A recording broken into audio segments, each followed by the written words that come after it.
Productive Dentist Academy podcast network. You are the final decision maker. You are the cultural stabilizer. You are the one people go to when something feels uncertain. And at first, this feels normal. It feels responsible. But here's the uncomfortable truth. Owner reliance is not a badge of honor. It's one of the most expensive liabilities a practice can carry. Welcome to Investment Grade Practices Podcast, where we believe private practice dentists deserve to get the lifestyle today while building an asset for tomorrow. Join your host, Victoria Peterson, to design the practice of your dreams and secure your financial independence. Let's get started. Welcome to the Productive Dentist Academy's Investment Grade Practice Podcast. This episode, we're talking about owner reliance, the most expensive problem for private practice dentistry. There is a pattern that I'm seeing in almost every solo, like 1 to 3 location independent practice groups. And it's so common that most owners don't even question it. The practice relies heavily on the owner. Period. End of statement. You are the final decision maker. You are the cultural stabilizer. You are the one people go to when something feels uncertain.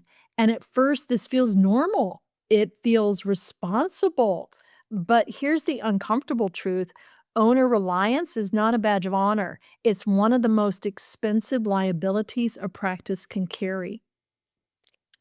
Owner reliance doesn't happen because you're controlling. Like, don't worry about being OCD or a control freak. It happens most often because you care. You overcare. You want clinical excellence. You want patients treated well. You want the team aligned. So when something isn't clear, you step in to fix it. And when a system isn't strong, you compensate for it. Just move that patient to my schedule. So when leadership isn't developed, you absorb the gap. Oh, I would love for my office manager to do this. However, I don't know that she can. That's a leadership gap. Over time, the practice just begins to depend on your presence to function smoothly, not because you designed it that way, but because no one else was given authority or clarity to hold it. And why does this feel like such a strength? Well, here's why that becomes dangerous. Owner reliance feels powerful. I am at the center of my universe. And hear me well, I want you to be at the center of leading your practice, but not necessarily the center of managing it. At Productive Dentist Academy, we've helped thousands of private practice owners find the clarity inside their data and take control again, starting with a free 60-minute coaching session. Head over to investmentgradepractice.com right now before the next patient sits down to claim your free 60-minute coaching session. That's investmentgradepractice.com. So owner reliance, you know you're there a little too much when you say, if I'm here, things run well. If I check it, it gets done right. If I handle it, it won't fall apart. And in the short term, that is so often the case. That is absolutely true. But in the long term, it creates fragility. If no one else knows what's in your brain and how to make these decisions, then you become the glue and everything weakens the moment you step away. So that's not strength, that's centralized dependency. It's not right or wrong. I just want to be really clear in naming what it is. We've created a centralized dependency. And in the first 5 years of practice, that's great. Somewhere between year 6 and year 10, when you want to take more time off and have more balanced life with your family, it becomes a problem.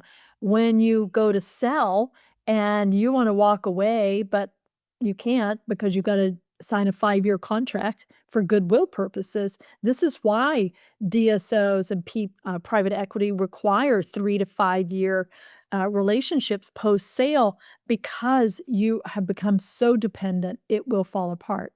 There are doctors leveraging out that have associates that have well-run practices that can step away in 6 to 12 months. It's all possible, but it's by design. So let's think about the hidden cost to you. So owner reliance, we've been taught that this is a badge of honor, but it does cost you in uninterrupted time off. So think back to your last vacation. Were you really on vacation?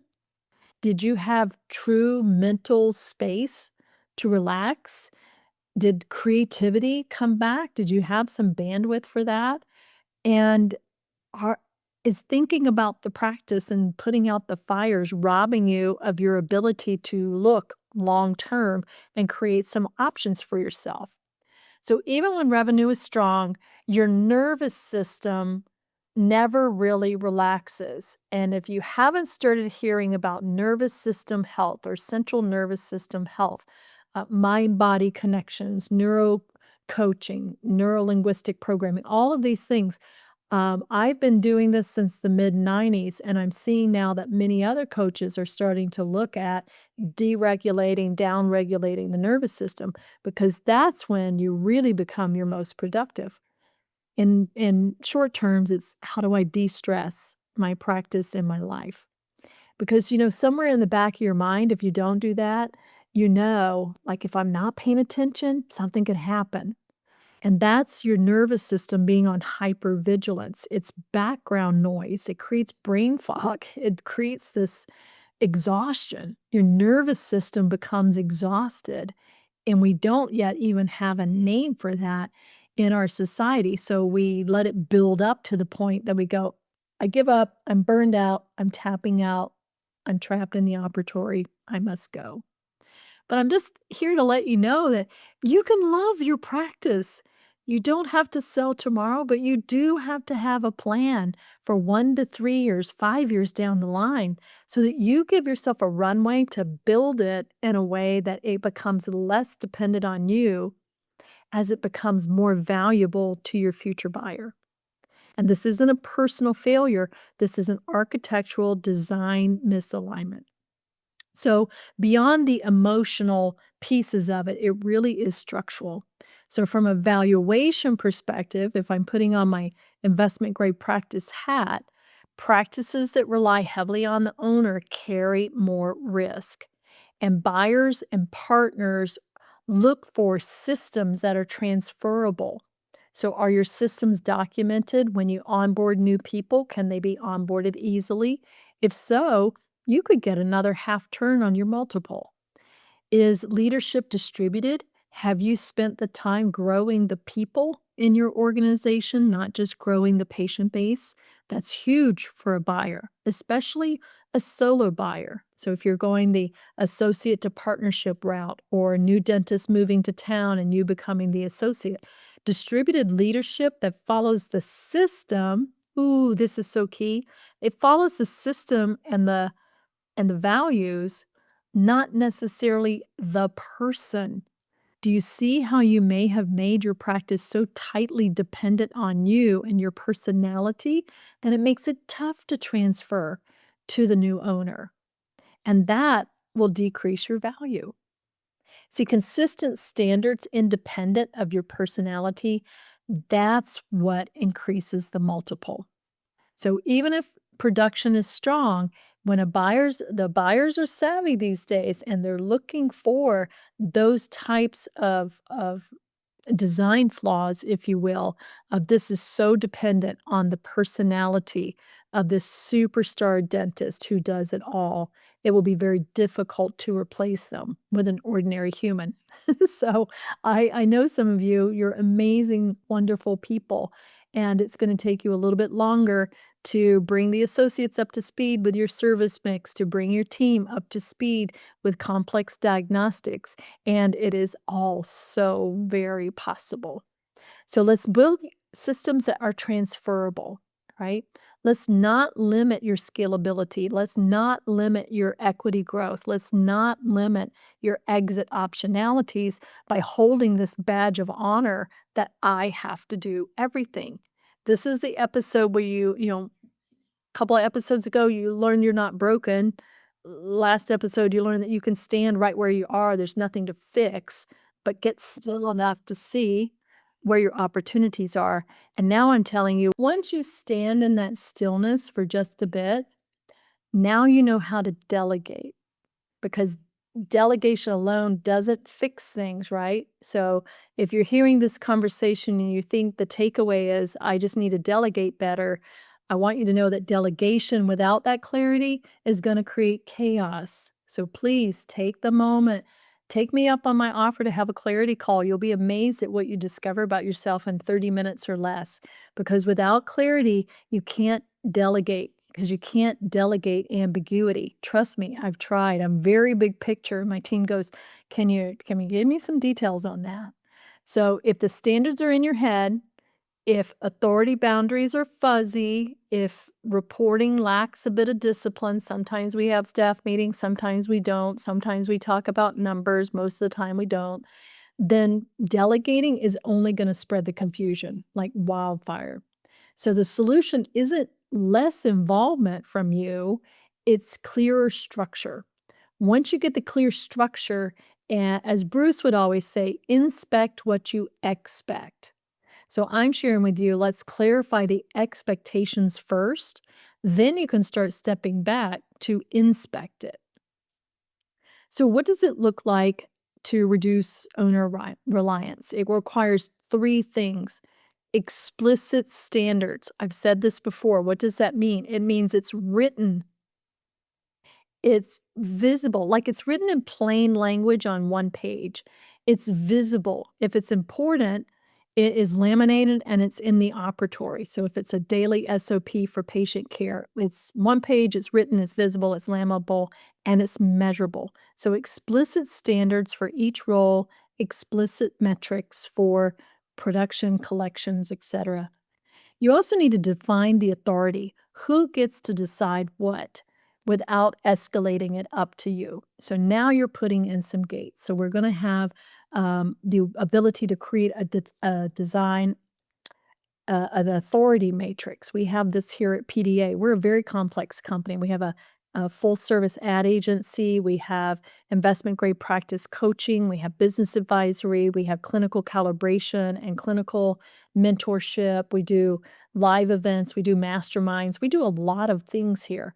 Without decision authority, I would probably work 20 hours a day just making decisions. I have such an amazing, capable team around me, but we had to go through this process of writing it out and deciding who gets to decide what. And then comes the development piece. Just because you give somebody a title does not mean they know how to do the job. So loyalty does not mean that they get promoted to manager, although that's often how it happens. You're the last person standing in the department. That makes you the longest one here. So now you're the lead. But leadership development is a process in itself. So without it, you can't really delegate to a manager or decision maker unless you're willing to invest in their development and finding some coursework for them. So when these things exist, the explicit standards, the defined authority, and leadership development, actually pouring resources into your team, then the practice will not collapse when you step back. So if you were to go back to a previous podcast, we used the metaphor of you being the load-bearing wall. Now you're framing out other exterior walls so that it doesn't collapse. We can put in a header beam here. You don't have to be the load-bearing wall. Everything stabilizes. And when that happens, something really powerful happens. You stop being the glue. So you've got your job as a chairside clinician, being an operator. You've been the glue, the emotional glue, the cultural glue, the decision-making glue that holds it together. You can stop being that because you're going to start being the architect. That's why it's so important to stabilize where you are, teach your team the systems as they are, and optimize where they are. Then you delegate, then you free up your time. Now you get above the noise, which is where freedom lives, and you can begin to design and architect out the next 1 to 5 years. And I can tell you that part is so much fun. And you're going to have an identity shift. You move from the indispensable operator to the intentional designer. What is that like?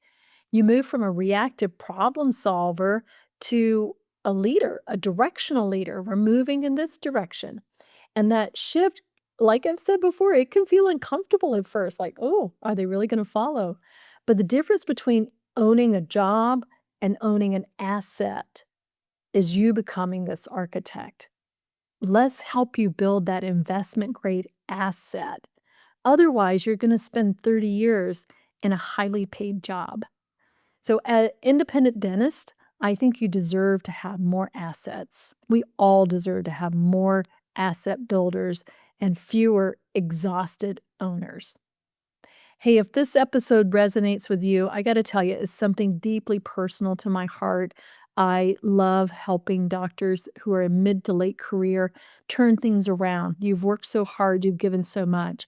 But being needed for everything, I have to tell you, it's not a strength. It's a sign that your structure hasn't really caught up with your vision. I can help you build that structure around your vision.